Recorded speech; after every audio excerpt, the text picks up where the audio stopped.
I had an ankle injury. I was put into a position where I had to recover.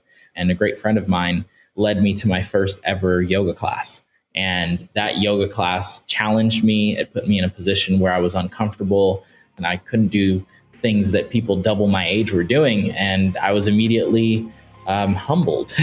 My ego was kind of put in a place where I was like, okay, I'm a collegiate athlete. I'm at the best of, my game. But at the same time, right now in my body, I'm not feeling that I'm really capable of doing the things that I quote unquote should be doing.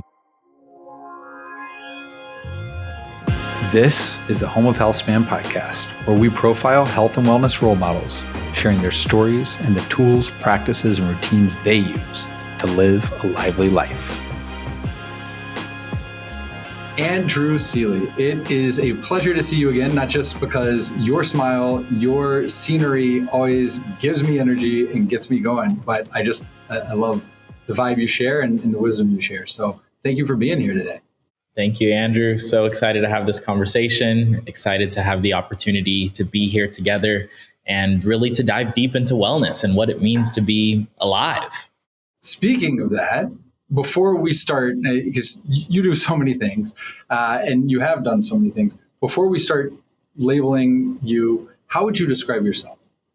I would say that I'm a lively in my ability to be a connection catalyst, in my real deep curiosity and constantly being a yoga learner, always moving my body, always doing my best to move through space with a deeper sense of power and grace. And I would say that I love just optimizing the body, mind, and spirit. I feel that we are literally here to be the most sensitive while at the same time being the most creative beings that we can possibly be, and really tapping into our senses, really becoming more aware of the beauty that's around us and also the absolute splendor that is within is why we're here. And so that really continues to push my ability to become even more sensitive and also just to become even more aware. That is absolutely beautiful. I say all the time, this is our one shot. So whatever you think the purpose is, this is in this manifestation that we currently have is our one shot as this. Now, whatever you think after or before, in this current manifestation, this is your one chance. So why wouldn't you make the most of it? And that's why it's so inspiring speaking with people like you. And the show has been a real blessing because of that, because I get to connect with people like you and hear your journey and everything that you've learned along the way. So speaking of that, in terms of when you think about living your best life for your entire life, what does that look like? Not just today, but kind of looking forward for you. Whew. That question is a deep question. I feel that it really starts with how you're living in this present moment. And every present moment is an opportunity to realign and to really polish your shine, to tap back into what helps you to become the most joyous, the most present, and the most harmonious being that you can possibly be. And I feel that there's practices that encompass that. There are, specific means of really diving into movement that encompass that, and ways of, consuming what we put inside of our bodies, what we put on our bodies. And those are really the essence of really being able to optimize the longevity for the lifetime of your being. And it starts with the present moment right here, right now. That idea of presence, there's so many things worth unpacking in that. I mean, one of the best time to start was 10 years ago, 20 years ago, whatever. The second best time is right now in the present. So release whatever before, because you have right now, and that's all you have is right now. And the other piece on that presence is a recognition that it's not static. What you just described is a need and a desire to be in tune with what is required to optimize, to get that joy, to get that contentment at any given moment. And really, you have to be present to be aware of that. So you're known for your movement. I mean, you see some of your stuff, it's amazing what you're able to do with your body. What has your journey been like that in terms of what you're able to do these days? I would say that my journey really began with competitive soccer. I played soccer since the time that I could walk. I'm originally from Barbados, so my family is just like full on, soccer and cricket. Those are the main games in the West Indies. And it really brought me to a space where I was very in tune with my body in a certain way. I was very good at sprinting. I was very, could run long distances and cut and vibe and, basically score goals. And essentially from there, I had an ankle injury when I was studying microbiology at Cal Poly San Luis Obispo. And essentially from that ankle injury, I was put into a position where I had to recover. I had to take the time to rest and to recover. And a great friend of mine, who was an incredible tennis player, led me to my first ever yoga class.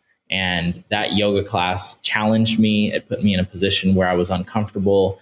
I was looking in front of a mirror where, I couldn't keep my balance and I couldn't do things that people double my age were doing. And I was immediately humbled.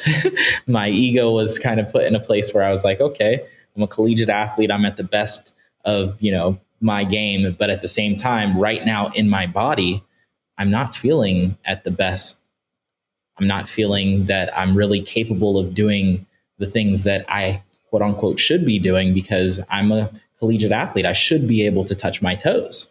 And it really dawned on me that the most important thing that I could do is really to take the time every single day to give myself the opportunity to dive back into what it feels to really be on point, what it feels like to really breathe into my body, what it feels like to really address those places of pain where my body had been screaming, hey, like you're squeezing your feet into these small little boots. Maybe you should do a little bit of an ankle massage or something, or like my hips just had been so tight and, sitting in chairs at the desk and then riding my bike from, school to yoga and practice. And it was like a lot. And I hadn't taken the time to really assess what was going on in my body.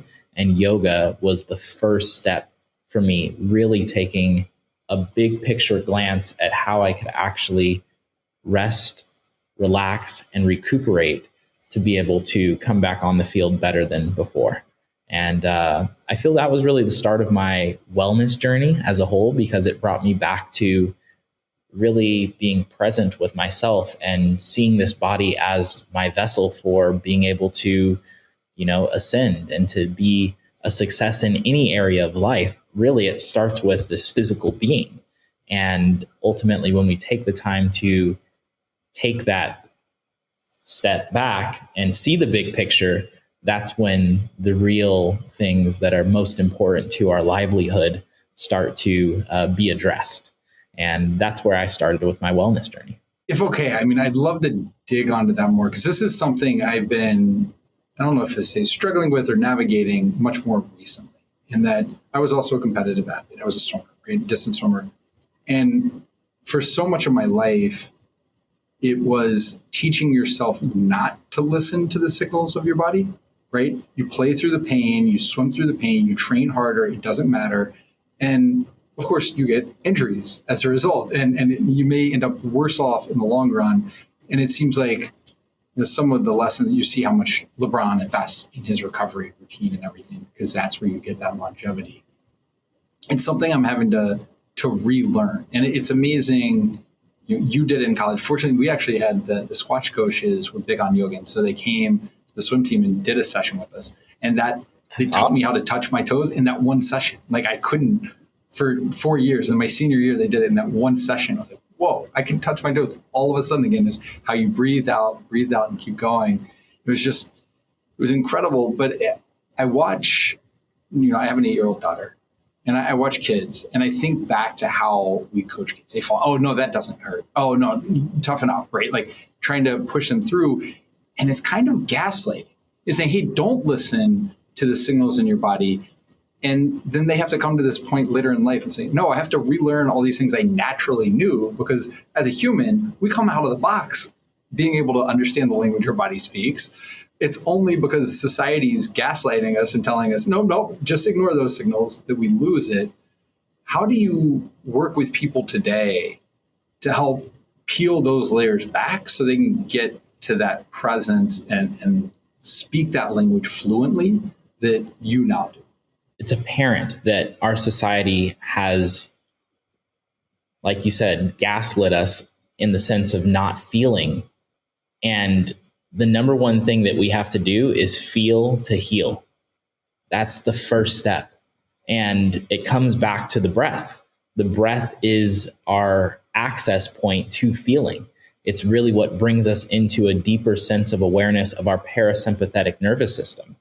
And when we're aware of our parasympathetic nervous system and how to tap deeper into that space of feeling, that's when we invite our awareness of our mind to our body for healing. And I really feel that when it comes to, teaching private yoga clients or, helping people who have anxiety or even just, doing coaching and wellness consulting, it really comes back to the breath. Everything that I do it starts with breath, because breath is our connection. It's our lifeline. It's what brings us back to the awareness of ourself, our presence, and most importantly, our ability to heal ourselves within this incarnation. And so I feel strongly that any type of movement, it has to be brought together with a sense of breath. And when we do that, that's when we really do start to pinpoint the spaces that we can increase our efficiency, the spaces where we can actually dive into even more poignant action. And we can also take the time to, really dust off some of that, what I would call space of inaction, space of stagnation, or even a space of neglect that has led us to injury. And oftentimes I'm working with, whether it be athletes or, really high profile singers, songwriters, whatever it is, like the number one thing that we do is we always start with breath. Can I ask on the breath, the James Nestor's book, Breathe, I think is phenomenal on this. And there's several practices from that I incorporated into my life almost immediately. Is it the breathing itself, or is it the mindfulness of our breath brings us to the present? It forces us to not be mindless, right? Like, because you could go through movement mindlessly and maybe you get hurt, maybe you're doing it right, but you don't really know. But if you're having to tie it to your breath, is it doing something more than just getting your focus on right now? Is there something more to it? I feel that there is something more to it, because ultimately, when we take the time to actually be cognizant of our breath, the mindful awareness of the breath not only brings us into the present moment, but also allows the body to drop into the presence of this moment as well. So your mind and your body are having that brain heart symmetry that brings you into the coherence of being able to move into that action with even more awareness, even more precision. And I think that even if your objective is finding a sense of clarity, or if your objective is perhaps even just doing the simplicity of sitting still, the breath is what guides you to that space. It's the start point for all of what I would call our deeper states of presence. It really is the guiding point for being able to lead us to the space where we can actually say, oh, now that I'm in this present moment, I can actually act from a sense of even more precision, sensitivity, and awareness. And that's, I think, the real key component to optimizing anything that you're planning on doing, is coming back to that still point of presence and then moving from there into the action that you wish to achieve. And it's not always calming, right? So there's certain breath techniques that can help take you down to go to sleep or help lower your heart rate. But you think about Tony Robbins before he goes on stage, has his own breathing to get amped and get going. Priming the body, priming the mind. Yeah. Yes. Yeah, and tying it, or somatic therapy I did it once with a friend, and oh my God, just overwhelmed with love. I've never felt more love in my life, and just tears just streaming down. While this love that I'm pouring into the universe was in totally different, but all breath driven. It's a really dynamic, variable tool. Yes. And that's one thing that I think is special about it, because you can bring yourself into a space of being fully ready to get on the field and to literally take that penalty kick and knock it into the corner of the goal. Or you could literally take the breath to bring you into a space of stillness where you can feel how your skin is connected to the environment that is around you and the birds that are around you singing and the depth of the waves crashing onto the seashore and then going back out into the water, and really feeling the connectivity of how the breath is bringing the universe into you and how you are connected to the universe all throughout with your inhales and your exhales. And so the breath is really the key to being able to uplift your energy and also to modulate your energy so that you can really tune into different states of awareness.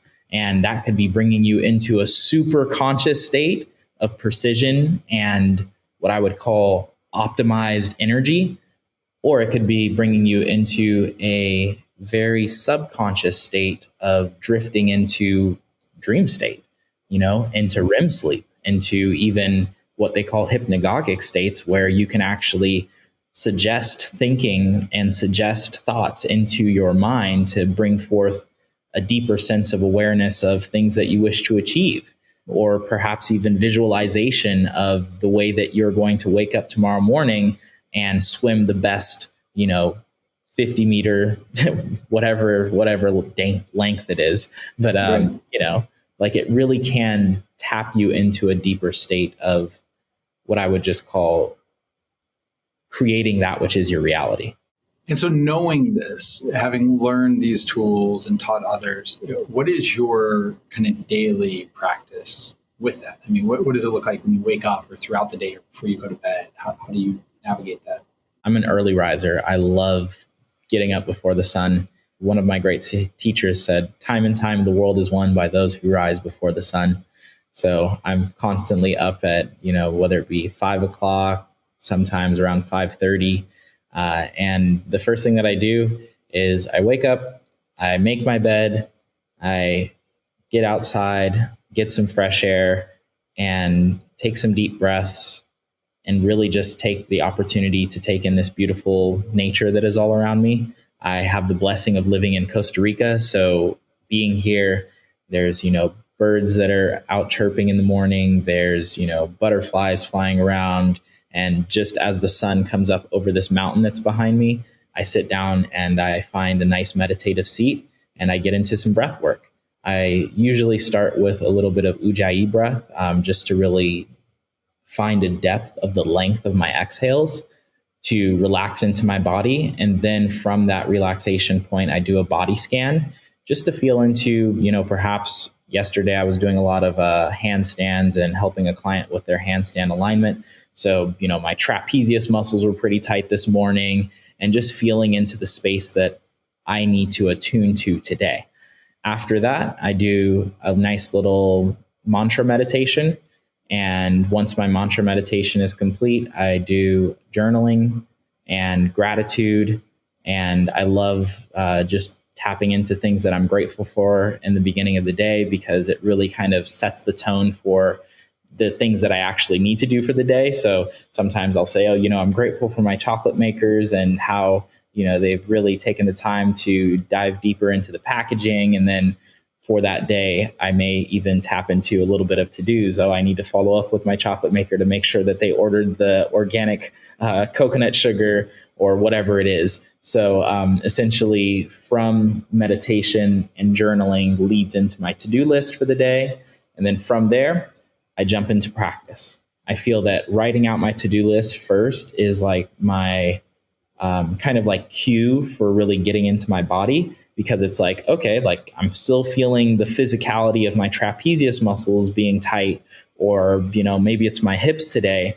And then I can really address my body and myself first, and then get into the things that I need to do for the rest of the world. Because I feel that a lot of us, or at least before I had a yoga practice and really was diving deep into this daily routine, we tend to address all of the worldly things first. A lot of people, the first thing that they do is look at their phone, or, they're looking at their emails, or they're watching the news. And it's this external approach towards living rather than an internal approach towards living. And I feel that the internal approach towards living really gives us the opportunity to address what is a priority, because we have to see ourselves as priority. When we come first, then we realize how all of the rest of the universe, it is literally a ripple of how you treat yourself. The inner is a reflection of the outer, and as within, so without, as above, so below, it all works in harmony. When we really address ourselves first, that's why I take the time to do my yoga practice first, because that's tending to myself so that I can show up for incredible interviews like this with a clear mind, knowing that I already addressed those trapezius muscles, got my foam rolling in, got my tea in my body, got a little ginkgo biloba to get my mind on point. And, I'm feeling alive. I'm feeling great. I'm feeling ready to thrive and knock out the meetings that I have to do, so that when I come to meet with you, I'm feeling ready to go. And so I get into my flow. After my flow, I take a nice shower. After my shower, I have a nice Abhyanga practice. So I'm lotioning myself up. And so from that 5:30 time to around 7:30 or 8 is practice for myself, really giving myself the opportunity to read, write, and tune in and move, so that I can feel at that tip-top shape for the rest of the things that the day has to offer for me. I love everything about this. I mean, it's funny, people start off their day stressed, overwhelmed, concerned. And if you drew the analogy of saying, hey, when I wake up, what I'm going to do is I'm going to open the front door to my house and just have a bunch of strangers coming in and roaming all over my house and trampling on everything, raiding my refrigerator. People say, that's a terrible idea. Like, why would I ever do that to start my day? And yet, if you go hop on social media, turn on the TV, all this, you're saying my mental space, so not my physical house, but my mental house that I have to live in, even when I'm not in this home, I'm just letting everyone else invade. And then I have to try to find and pick up the pieces of what's left for me at the end of the day, as opposed to saying, oh, here's the space I'm going to rent to them. I'm going to give to them today. And here are the terms, and here's how long. We just, it's a tough thing. It's a default for people. And we wonder why people have more and more mental challenges and emotional challenges. Yeah. I think that that's really the key is honoring yourself first. And, if you want the whole day routine, after that, I basically jump into meetings from around, my meetings usually start around 8 or 9 o'clock. And then I'll take a hard stop at 12, of which I'll have a smoothie. And that's like my first food of the day. The whole morning, I like to drink tea. I like to stay as hydrated as possible, but I find that my brain functions a lot better without having any solid food or sugar before 12 o'clock. What do you put in that smoothie? I'm curious, when you're breaking your fast, what goes into this? Oh, man, I love fresh fruit. I'm like a fruit fanatic. So I've got organic date bananas is usually my number one choice for the type of fruit that's going in, with mangoes. Love mangoes. And right now I have some really nice ripe papaya and some passion fruit. So those are the 4 fruits that I put in my smoothie yesterday. Haven't made my smoothie yet today. It's 11:34 over here in Costa Rica. So after this meeting, it'll be smoothie time. And sometimes I'll put in, if I'm feeling like my muscles have been really exhausted from the day before, I use Veg Nutrition. A great friend of mine, Nimai Delgado, is the founder of Veg Nutrition, and he's awesome. They make some of the best protein that I've ever had. Super on point as far as bioavailability, and it's also completely plant-based. I'm fully plant-based. I've been plant-based since I was 20 years old. So 14 years going, still got all the protein that I need. Do handstands on rocks, on mountains, everywhere in the world, and uplift people with some macro yoga. So yeah, that's usually what goes inside my smoothie.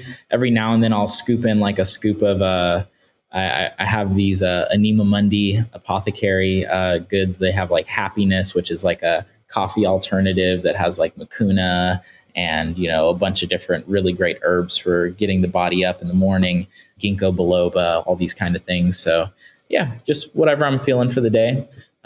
You know, throw in some extra goodies. Maybe even like Life Cycle makes like a really nice lion's mane. So maybe I'll drip a little bit of Life Cycle in there. Yeah, just whatever I'm feeling. Nice. Yeah. So it's the only consistent thing would be fresh fruit's going to be in there, and kind of seeing what's in season, what looks good, and then kind of building around, again, listening to your body, listening to your needs and wants at that time to shape it from there. Okay.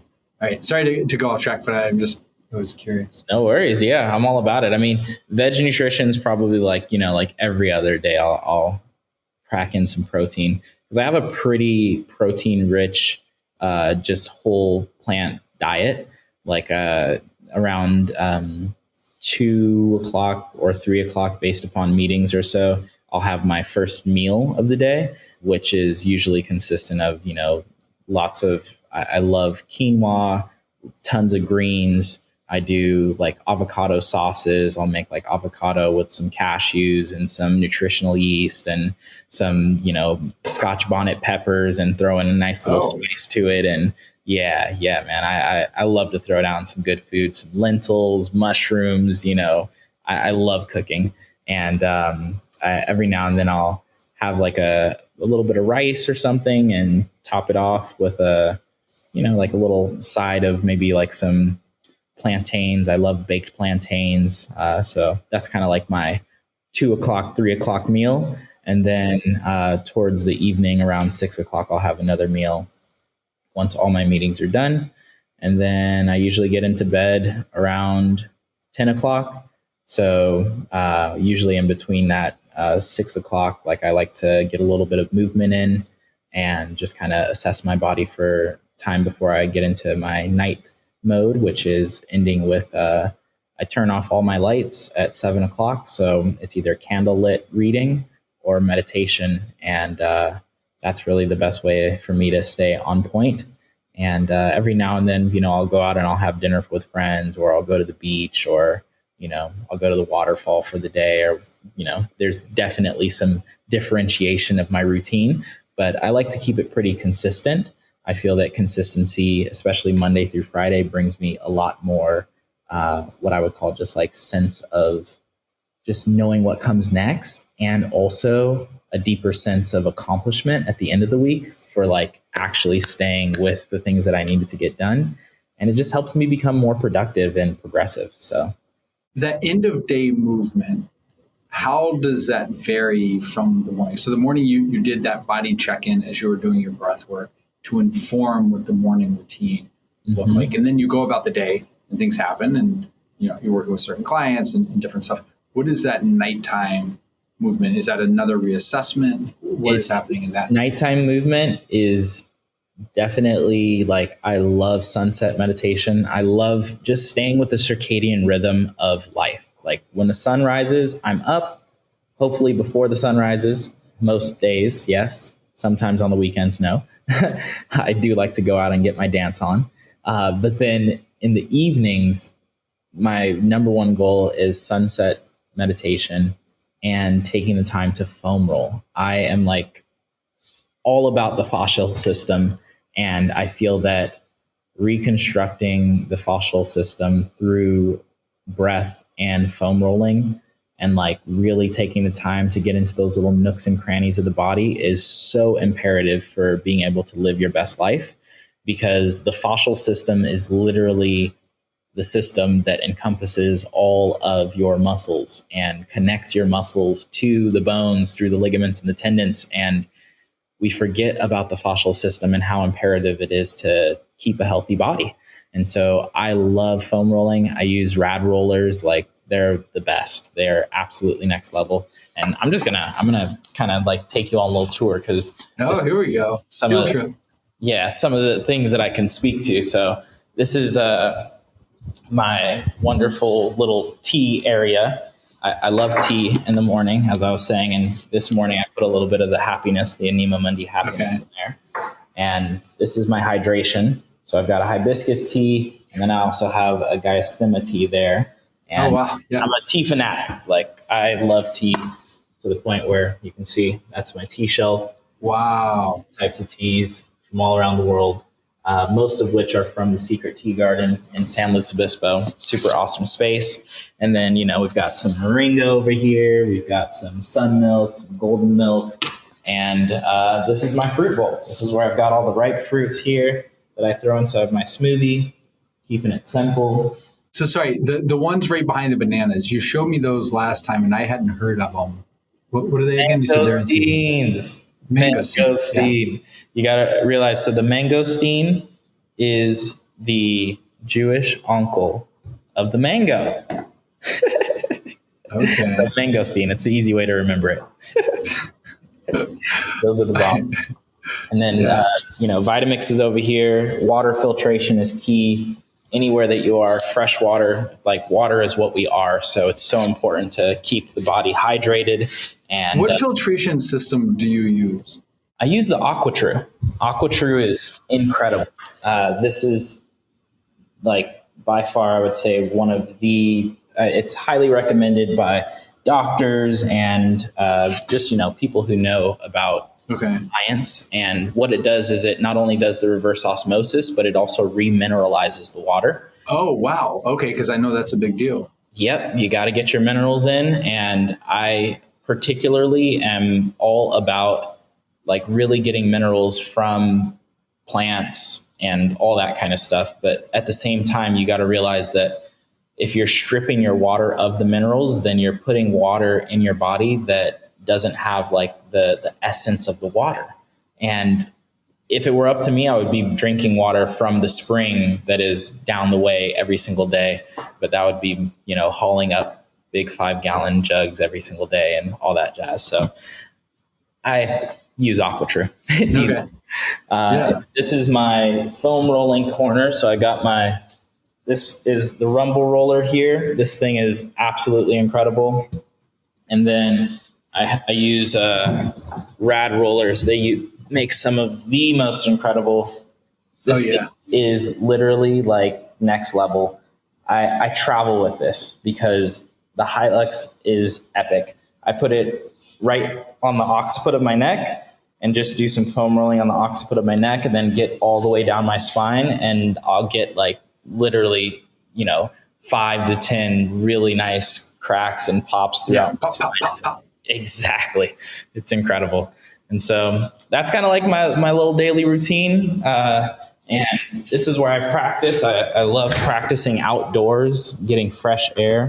It's pretty hot today, so I'm doing the interview from inside, but this is where I practice every single morning, catching some sunrise, catching some sunsets. And this is what it's all about, is being fully encompassed in nature. And I feel that when we have the opportunity to be in nature, it reconnects us to really what matters most. And that is that we are nature. We are part of this beautiful, incredible majesty that is Mother Earth. And the more that we have the opportunity to tap into that space, the more that we really tune into our own self-worth and how we can show up for each other as symbiotic beings of this universe. And we're here to work together. And I'm so excited to have the opportunity to share this, because I feel that, a lot of us have forgotten about the simplicity of getting out and, putting your feet in the grass and like really feeling what it is to be connected to nature.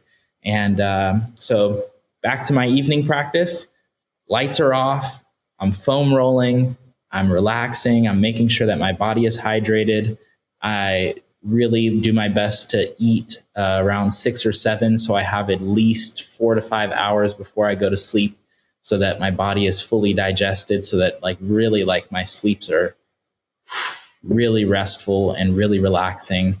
Do you do anything to track your sleep, or you're just listening to your body? So it's actually really funny, because I have a really good friend of mine who's all about, all the Whoop app and, exactly, like always tracking. And I don't wear any wearables. Easiest way to put it is I love technology, but I don't know how good it is to have, Bluetooth and Wi-Fi in my pocket or on my body at all times. And I don't even use, any headphones or any Bluetooth headphones. Like my phone is always on airplane mode unless I'm actually using it. I'm very particular when it comes to outside waveforms because I also live here in nature and I want to do my best to honor nature. And I know that a lot of the reasons that birds have not been migrating the way that they have is because of all the waveforms that we're putting into these different environments. And I want to be respectful of the environment that I am in and just do my best to stay in harmony with the spaces that I'm in. And I'm oftentimes in nature, and so I wear my little my promise from the Lama Dorji and my meditation sangha, and then I have this little my intent, which is to shine light forever bright wherever I am. And that's, my mala, my meditation beads, and that's about it. I really feel that the blessing of life is just using technology to leverage it and to measure when it's needed to be measured. Like I do get a checkup every now and then with Smartwell. Smartwell is a really incredible next level technology. They do like everything from bioresonance tuning to VO2 max, they're really tapping into how the body is working and functioning on the optimal levels. And I go and get tested. I'm going back to Malibu to get a nice little overview of where I'm at right now before I go to Bhakti Fest and teach later on this month. So long story short, like I have the scientist in me. Like I love being able to track and measure, but at the same time, I feel like not at the expense of having a Bluetooth signal or Wi-Fi signal, going through my body. I mean, on that front, we're all living an experiment, and it's kind of this inverted order of we talk about getting back into nature versus how much time do we actually want to spend in the totally artificial environment of not in nature, right? We think humans have been around for 250,000 years, 250,000 years. And this idea of inside, even 5,000 of that, right? Like it's this whole new idea of inside. And so instead of saying, hey, we need to take this time to get out of nature, would it be the other way? Rich Roll, I think now sleeps outside every day, right? He did it with his son on the roof and he was like, wait a minute, this is just better. And so he sleeps outside. And that is our natural human, because we are nature, as you said. That is our default, that we are now making the exception. And you seem to have dialed it in. But it is a thing I go back and forth on all these things of, well, it seems fine, everybody's doing it. Like, yeah, but we're all living this experiment. We actually have no idea what the long-term effects are. So I really admire your courage to just embrace, hey, no, this is how I want my life to be. And so I'm going to shape it around what I want, not what everyone else's default is. Yeah. Yeah. I think that it's really key to tune in, especially now, just to see what works best for your body. Everyone has a unique body.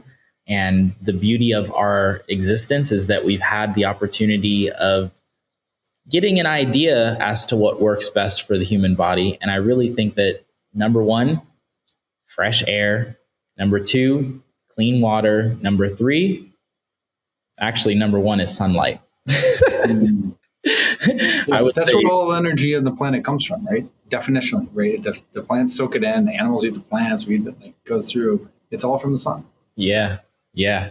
And so just like tapping back into the simplicity of how we can dive back into what it means to be an in-tune human.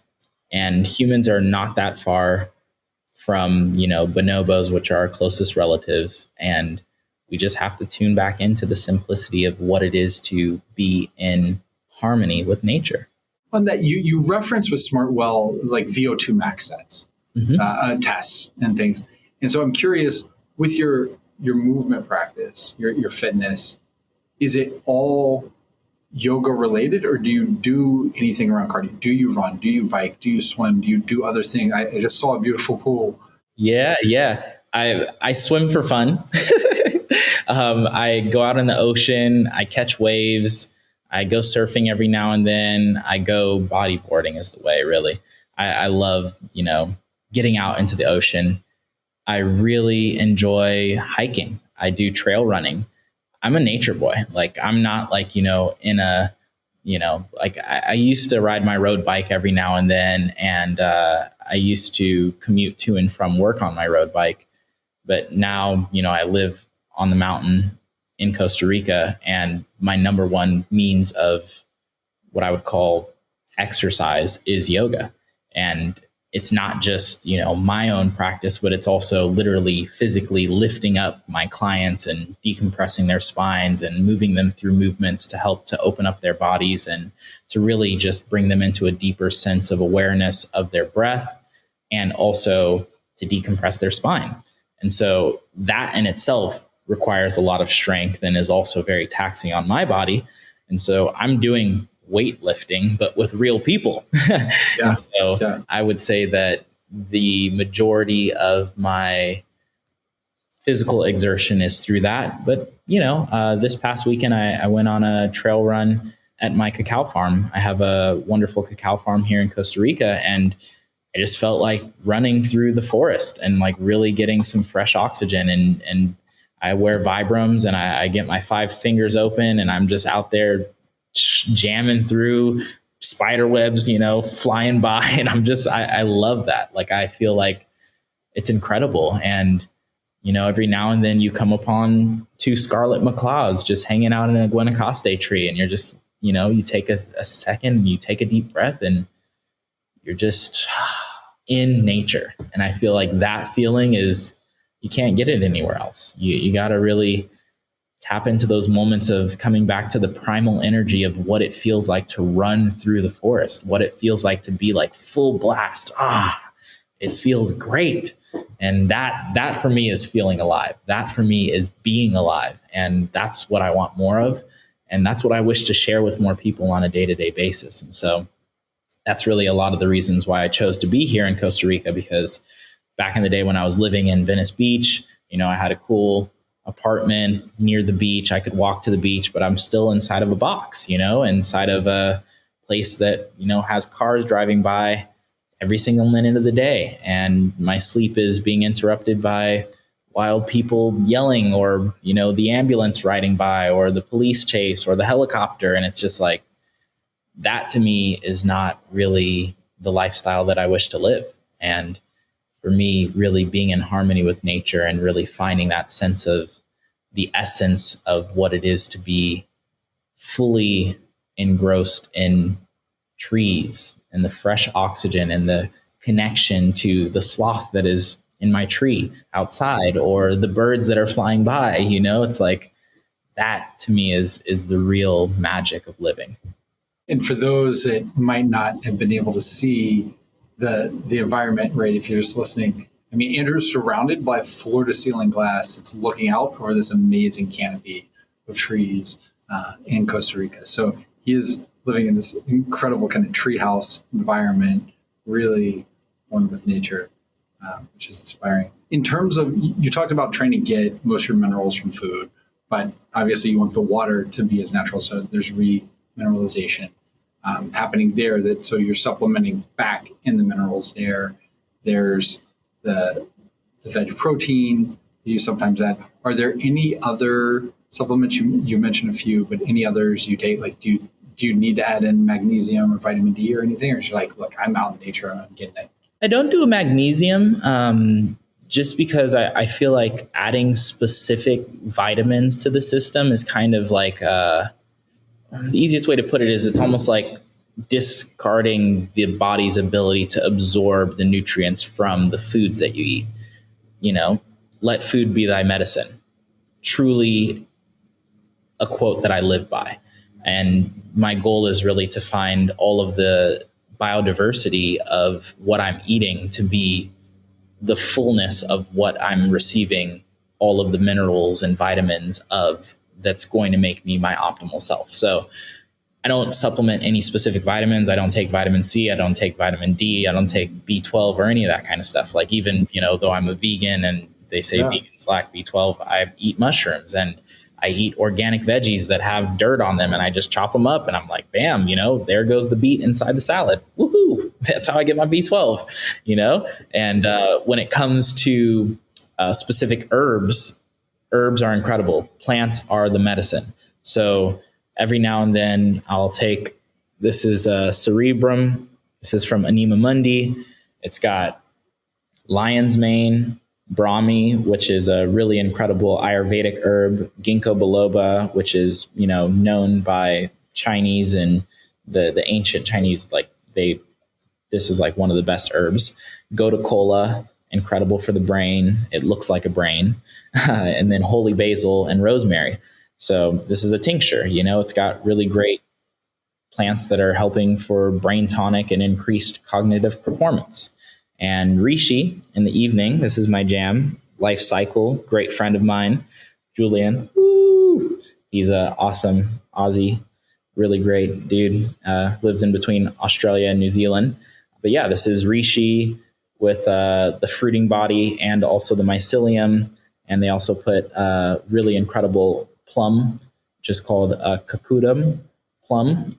And this right here, reishi, is incredible, like really, really good for deep meditations, especially in the evening.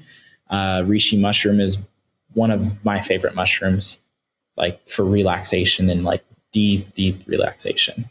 I get into some epic meditations after taking this and just sitting down in the evening after my foam roll. And then better aromatherapy, terpenes. People may not know, but terpenes are the building blocks of all the things that we smell. They are the molecules that enable us to be able to break the blood-brain barrier, to be able to bring terpenes directly into the body to help with things like anxiety, to help with things like really bringing back a sense of balance between your parasympathetic and your nervous system. This is incredible. This is a nasal inhaler, and I use this anytime that I'm feeling a little anxious, anytime like I feel like I need to take a deep breath. Maybe I had a pretty heated discussion, or maybe I have a really epic call with an investor, or whatever it is. Like this is my go-to. I also carry it in my pocket when I'm on the plane. So, if you get on the plane and you kind of smell that musty smell and you need to take a deep breath, these are terpenes, and these terpenes literally help you not only to, it's a bronchodilator. So it literally dilates your whole entire system of respiration to be able to bring more oxygen into your bloodstream. So I'm all about it. My great friend, she's the founder of it. Her name's Danny, and she's literally the terpene queen. Comes from the cannabis industry, but this has no THC, no CBD in it. This is just straight up terpenes. And it's brilliant because it gives people the opportunity to experience what aromatherapy really is, which is the terpenes, which are the building block molecules of the different types of plants that you smell, whether it's lavender or, frankincense or whatever it is. Those are terpenes that you're smelling that make that scent. I think as soon as we get off, I'm going to have to order some. It's, Andy Galpin, Dr. Andy Galpin talks about, there's HRV, there are other measures of recovery, but one is the respiratory rate. And he's like, hey, it really should be around 12. Once you start getting 13 and everything, I'm concerned. And mine, despite being a distance swimmer, all this right in pretty good shape, it's high 15s to 16 at times, way, way outside the range. So it was like very, very concerning. And then doing the research, apparently there's a problem with swimmers because especially at my age, we grew up in these chlorinated indoor pools and it caused a lot of lung damage. Chlorine is no joke. And honestly, this has been proven. These terpene blends have actually been tested with not only people who have had cancer, people who've had tumors, people who've had lung collapse, but it's been tested and proven to increase vasodilation and also the actual bronchial function. So like this, it works. So I'm so excited to get you some ASAP because it works. And see, and this is where having some of the data, because I can do it before and after, right? So I can track, hey, here's what it looked like for the 3 months before I started doing this nightly. And I'm really curious because like this Apollo Neuro, this isn't a tracker. It's a stimulator. So it can take you down at night. It can take you out for socialization. It evolves through the day. And since I started it, my HRV, my recovery heart rate variability, has gone up by 15%, and my resting heart rate's gone down by 7% since I started this. So I really like trying things. Say, hey, here's a new thing I'm going to try, and then what is it impacting? And so I'm really excited to try. I'm into it. I mean, like, if you test it and you say that it's great, then I'll try it out. I'm always open to try and to experiment. And I feel like that's what we're here for. This whole entire lifetime as a human in this body, in this existence, living in this time of technology is an experiment. And the number one thing that you can experiment on is your own body so that you can figure out what actually works for you. And I am totally, I'm an Aquarian. I'm all about literally being on the cutting edge of technology. And so always happy to try out new things. So just want to say thank you for that advice. Yeah, I'm just running an N of one test, right? Like that's what life is. So how does this work for my body? So you mentioned when you lived in Venice Beach, right? There are all these noises. There are all these interruptions to your sleep. Now, I mean, with being good about turning the lights off at 7 and going to candlelight and doing the meditation, really taking it down, do you have anything that you use or do? Like you're in a very natural environment. So maybe a sleep mask isn't that useful because you get up before the sun anyway. So there's nothing bothering you. But like I have my sleep mask, I have my wax earplugs, I have like trying to create my environment. Are there any tools that you use on your sleep side? No, I would just say the better aromatherapy. They have a chill. And like if I really am feeling like I can't get to sleep, I mean, between the Rishi and the chill, like I sleep like a baby. I honestly don't have any trouble sleeping. One thing that I would say that I definitely do as well is I put the AC on, the air conditioning at nighttime to make it colder, because if it is hot in the room, it definitely is a lot more difficult for me to get to sleep.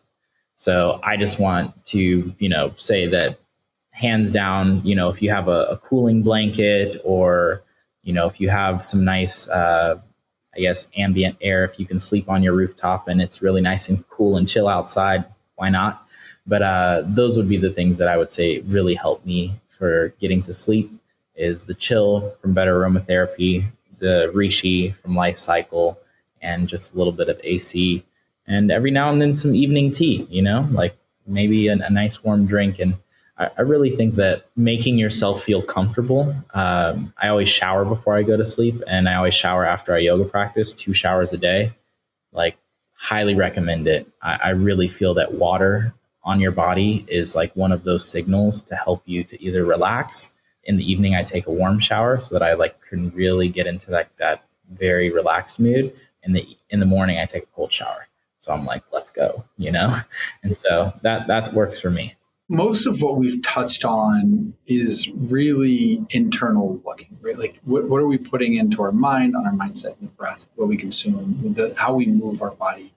But one other thing you touched on is on the weekends, you like to get your dance on. You have your routine, but it's not shackles. It's, hey, this is a structure. And then when I need to go out with friends or want to go out with friends and really benefit that. So we know social connection and purpose. We are social animals, right? We would have never survived. If you think about how weak and slow and hairless our species is, if we weren't working together, we would have never made it. We are meant to be social animals. And so how do you proactively incorporate that into this lively life you've built? I feel that your routine is just a structure. It's like, the guidelines. It's not to say that you can't, avert and decide to go out to a beautiful party and hang out with some friends and get your dance on and, partake in some magical mushrooms. These are all things that I feel bring the spice to life. And it's important for us to experience the spice of life, because the spice of life is what we're here for. The more that we tune into the intuition of our heart and what brings us to different places, who knows, you might meet the love of your life at that dance party, or you might meet, your next business partner at the morning sober rave daybreaker. But it's like you got to choose to step outside of your comfort zone, and stepping outside of your comfort zone is what leads you to the creativity zone.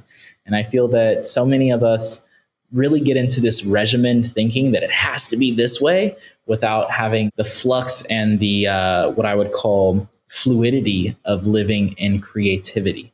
And I feel that it's very important to be a creative social animal, as that is what helps us to really find the joy in life.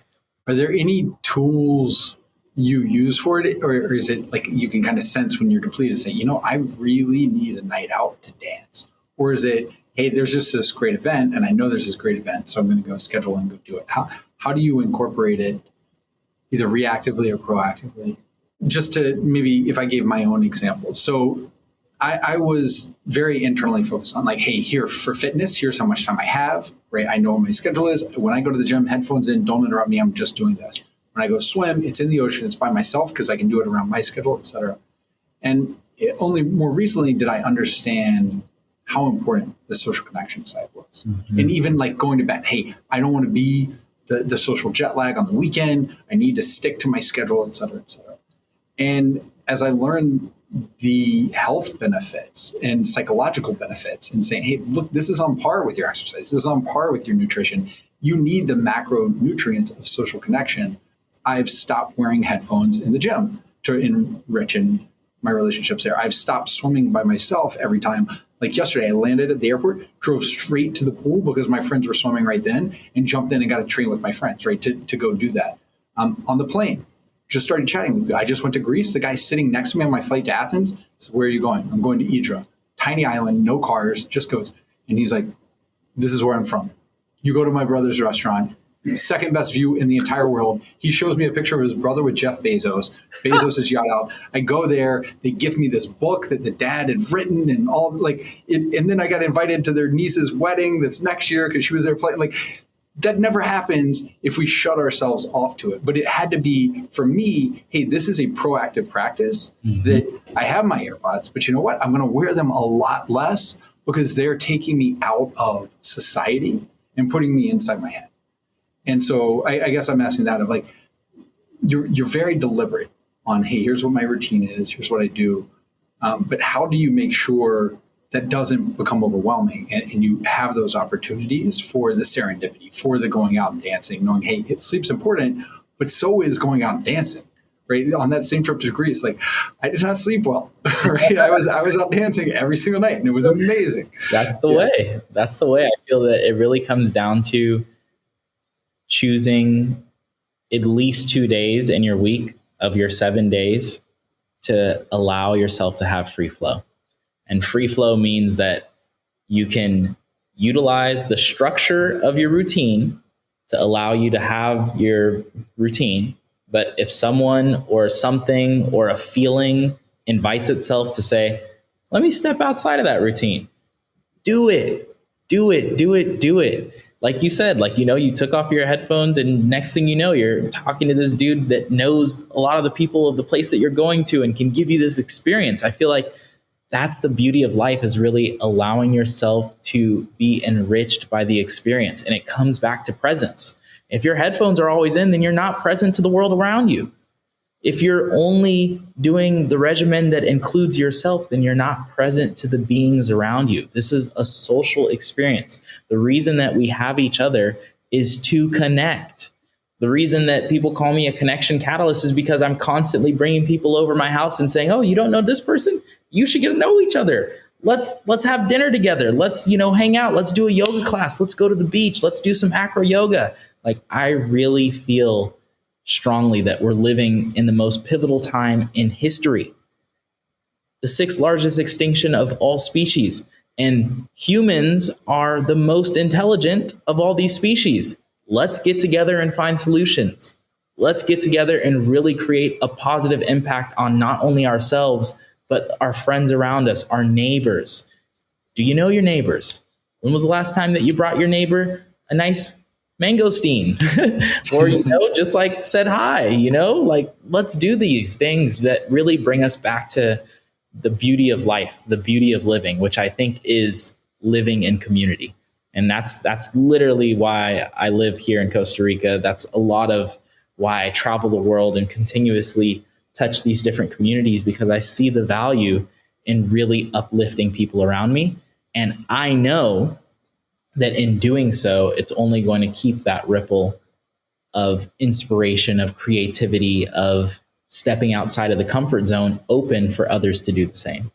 It is an amplifying and multiplying effect. And so it's beautiful to have people like you in the world doing that. We're in it together. Absolutely. I mean, that is the mission. That's why I'm here. We talked about so many different things, right? You've built this amazing life with structure, but inspiration and improvisation overlaid and enjoying it. If you had just 5 things, you're saying, hey, if I could just get these 5, what would be your 5 must-haves? Saying, are we talking like just like, is this like the end of the world situation, or is this just like deserted island? You can bring 5 things with you, kind of, maybe your water purifier or whatever. Like, hey, here's kind of my baseline, the things that I would want to have my lively life kind of intact. Okay, so I would say first is probably going to be my better aromatherapy. Like, I carry this in my pocket everywhere. It's incredible. I love just being able to take a deep breath. Like, I don't know if on this island there's going to be wonderful flowers and beautiful things, but hopefully there is. But if not, I got my better aromatherapy. I would say second, my Vitamix. I love making smoothies. I'm going to hope that there's, some fresh veggies and fruits over there that I can throw inside and make some beautiful smoothies and epic sauces. Yeah, I guess third would probably be the AquaTrue. I got to make sure that I have some nice filtered water. Actually, third would be this book. Fourth would be AquaTrue. The Yoga Sutras of Patanjali. This book has it's incredible. There's so much depth in that book. And I love reading. I really appreciate the wisdom of the sages, and Swami Satchitananda is brilliant beyond belief. And then I would say that my fifth thing would probably be a book as well. And that book would be Light on Yoga, which I have in my room. So I'm not going to run and go grab it. But it's by BKS Iyengar. And it also has a lot of different tips on different yoga postures.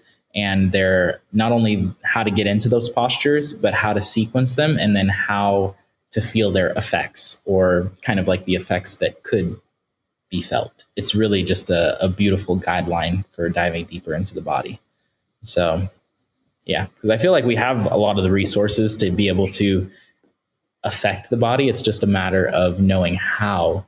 And so these postures are literally ancient techniques that have been utilized for millennia to help people get into a deeper sense of awareness. And I use them on a daily basis, and I find the benefits of them. So I would definitely dive deeper while I'm on this island all by myself. Now, your life is kind of like an advanced graduate course on Healthspan and living an lively life. For someone who's just getting started, wherever they are in their life, they're saying, this is something I'm ready to commit to. I'm ready to get started with. Without being overwhelming, where's the one place, the one thing that you would suggest they start with to build that confidence, that momentum to start their journey? I would have them check out, I have an app called Certified, and it gives you the opportunity to tap into different certifications, everything from breathwork to there's even, Rumble, which is like a boxing gym. They've got their, deep dive on there, and like yoga. I've got a whole entire 200-hour yoga teacher training on there. So lots of incredible resources to dive into your own wellness journey. And I really feel that right now, more than ever, it's important to take the first step. And I think the most important first steps to take is to just find a resource that is easy to use. And there's nothing more easy to use than that wonderful phone that is sitting in your pocket, or that you're watching this on right now. So yeah, an app that really gives people the opportunity to dive into their own wellness journey, whatever way they wish to take it. Could be yoga, could be breath work, could be golf, could be, a number of different things. And it's all on the Certified app. Amazing. Now we've talked a lot about healthy routines, habits, practices, products. Do you have any top guilty, or maybe it's totally guilt free because you do everything else right? Pleasure that you say, hey, this wouldn't fall in the health category, but you know what makes my life more enjoyable, and so I do it. I mean, my guilty pleasure is chocolate. I love chocolate. I have a whole entire, literally like a whole entire shelf in my fridge that is all chocolate. I've fallen in love even more with chocolate being here in Costa Rica, and I've actually started making my own chocolate. And very soon I will have a quantum cacao bar sent your way. So really excited to have the opportunity to share that with you and all the viewers once it's fully ready. But it's a really next level. I'm using different herbs to bring different feelings in each bar. And so, yeah, really excited to have the opportunity to share a quantum bar with you sooner than later. But yeah, chocolate is definitely my guilty pleasure, and I'll show you just because it's that enticing. But I have been working with some chocolate makers here in Costa Rica to bring the best chocolates from all of Costa Rica to the market, to the world. Yeah. So we've literally been going to different farms and tasting their chocolates, and then making tasting their cacao beans and then making chocolate with their cacao beans. Because a lot of people don't know, but chocolate comes from a really wonderful fruit that grows in the tropics. And my number one guilty pleasure I'm going to have to go with is this chocolate spread. And it's chocolate with macadamia nuts made by my really good friends here in Costa Rica. They're called Pachamay. They also make a coconut butter. And so this coconut butter has moringa in it, and that's why it's green. This one has turmeric in it. That's why it's orange. So long story short, this one, macadamia nuts and chocolate from my farm. I haven't taken my smoothie yet, but I'm gonna do a spoonful just because. Oh man, got me started. Yeah, that I like macadamia nuts are my favorite. So this is like Nutella, but instead of hazelnuts, you're getting macadamia. So this sounds just like heaven. This is amazing. No other ingredients. Macadamia nuts and cacao. Cacao. Incredible. Wow, that sounds absolutely amazing. Yeah. So once the quantum bar is ready and everything, we'll make sure to get that in updated show notes. We'll make sure it's on your Lively page because I know everybody's going to want to try that. Andrew, this has been phenomenal. The field trips, the tour, the getting to see the energy you bring to everything you do, the light that you share with all those that get to interact with you. It is a pleasure and a privilege. And I really can't thank you enough for today. Before we sign off, are there any other Healthspan role models you think we should be talking to for our listeners to share their stories? Definitely have got to check out my good friend Andre Dukem. He's a epic meditator. He has a podcast called Know Thyself. He is probably one of the most tapped in young men that I know, period. Awesome. Nimai Delgado, incredible plant-based fitness genius, literally. Like he's done talks at Google. He's trained, athletes like Lewis Hamilton. Like he's super, super dialed in. He's like been on Netflix for the twins, this whole like twins thing. Yeah. Long story short, he's awesome. Nima Delgado, got to get him. My great friend, Jonah Kest. Jonah Kest is a wonderful yoga teacher, incredible, down to earth, super, super, super, super sweet human being. Danny Fontaine, the woman who founded Better Aromatherapy. She's literally a genius. Terpene queen is what I call her. She's got so much wisdom. Adriana Ayales, she's the founder of Anima Mundi. She's a genius herbalist. Super, super down to earth, really just vibrant. And last person, Stephen Brooks. Stephen Brooks is my great friend who has inspired my desire to create a beautiful wellness community here in Costa Rica. And he is the fruit man. He knows all these different fruits, has grown so many different fruits. He's growing fruit forest here in Costa Rica where you can come and live and have, mango and jackfruit and moringa and all these different types of fruits just growing on the trees outside your yard. He is awesome. You should check him out. He's on the wonderful Zac Efron show called Down to Earth, and the Costa Rica episode. You should definitely watch it. Yeah, and once your physical location's ready, I'd love to organize a lively event down there, finally meet in person, and do some movement together. Yes, we got to do that. And one more person, Daniel Smachenberger. He's the founder of Qualia, which is an incredible mind supplement. He is genius, absolutely genius. Daniel Smachenberger. And when I say genius, I would say he's the number one person that I would like to have with me if I were developing, the community of the future. Andrew, this has been such a pleasure. Thank you, not just for today, but for all your work, all you do. I've absolutely adored our time together. Thank you so much. From one Andrew to another, live light, shine bright. And to all the beautiful, lively friends, family, community out there, thank you all so much for tuning in. It is my absolute honor and my absolute pleasure to have this conversation today. And may we all continue to uplift this world with wellness. Thank you for joining us on today's episode of the Home of Healthspan podcast. And remember, you can always find the products, practices, and routines mentioned by today's guests, as well as many other Healthspan role models on alively.com. Enjoy a lively day.